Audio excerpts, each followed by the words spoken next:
Puwede bang alisin o palitan ang apelyido ng bata kung wala namang natatanggap na suporta sa ama? Okay.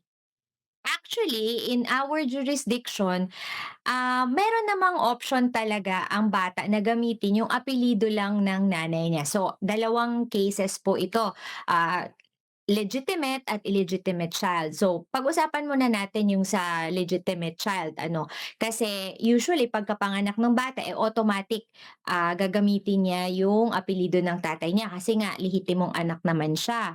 Pagka nangyari na ayaw niyang gamitin, pwede naman yon, kaya lang meron tayong tinatawag na, mga valid reasons na pwede nating sabihin sa korte na hindi ko na gagamitin yung apelyido ng tatay ko kasi ganito o isa isa sa mga dahilan na nakalagay sa ating, sa provisions ng ating batas, yung, estranged na yung nanay ko tsaka sa tatay ko at ayoko nang gamitin yung apelyido ng tatay ko or yung, may conviction talaga yung bata na naging adult na ayaw niya ng gamitin yung, apelyido nung tatay niya at may iba pang mga valid reasons nakalagay sa batas. Kung pasok naman yung, dahilan mo doon sa hindi mo paggamit ng apelyido ng ama mo, puwede naman. Kaya lang yun nga, kailangan mong mag-file para, hingiin yon na hindi mo na gagamitin ang, apelyido ng ama mo. Kung ikaw naman ay illegitimate child,